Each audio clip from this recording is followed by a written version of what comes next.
Hello and welcome to Meaning and Movement.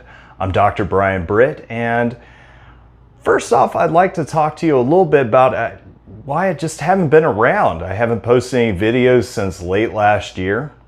Well, late last year, I was looking into new things. ChatGPT and other AI-powered software was coming out to the forefront. And so I decided I would look into, hey, maybe it can help me with script writing. Again, I could write a big long script with a lot of detailed information and have that so to make my process easier, make my life easier with making these videos.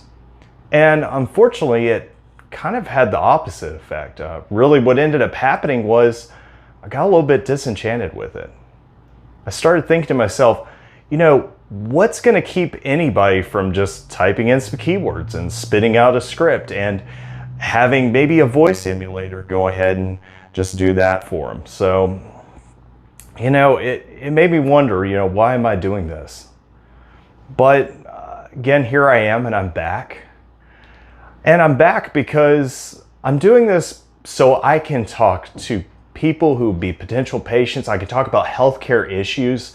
I can talk about things that are important to me and share them with you, make your lives easier, to give you good information where there's a lot of bad information out there. If ChatGPT and other AI-powered software can write a script, what would prevent it from replacing me, a healthcare provider?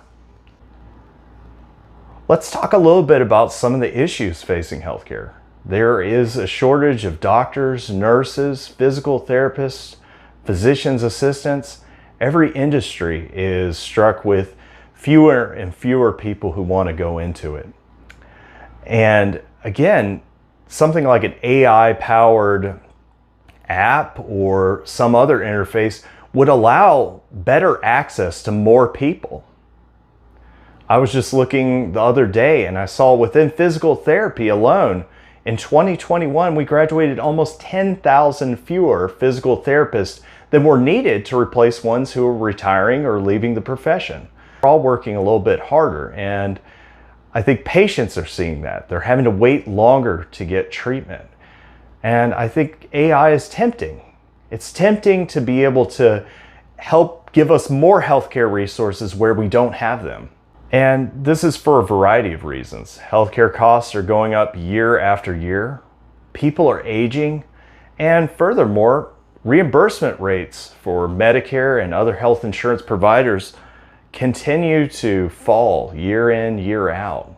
So I started thinking, what would it take for my profession, a physical therapist or any healthcare profession, to not be replaced by artificial intelligence?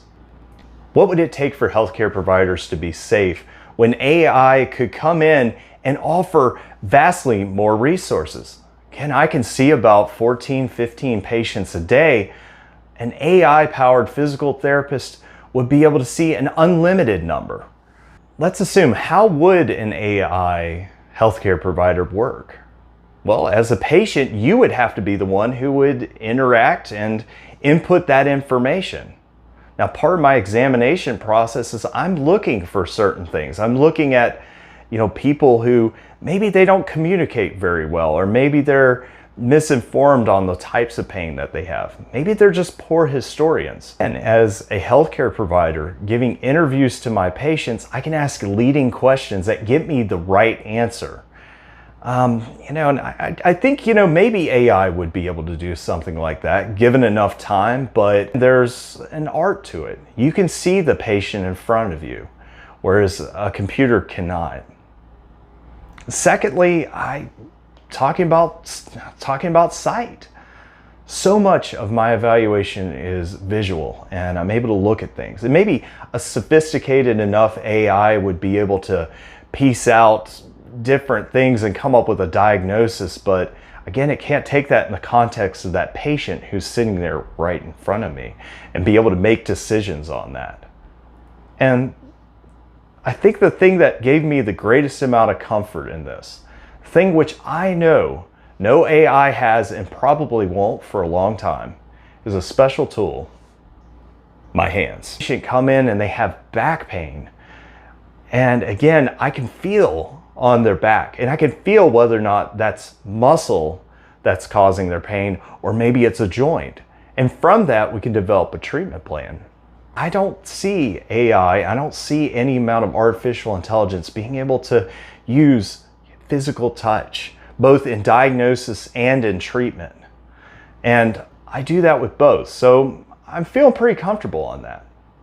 But I do think, there's something that we need to consider as healthcare providers. We need to make sure that we're always better than AI. We're not just doing the bare minimum. We're asking good questions.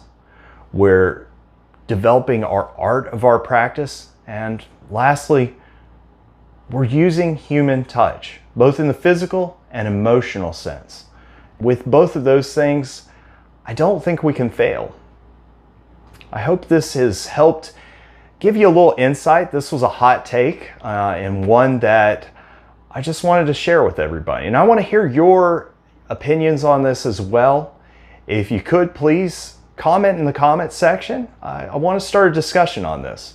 And if you like the channel, please like and subscribe. Thank you so much for your time. I hope this has given you meaning in movement. Peach, could you please stop that? Go, shoot. Bye.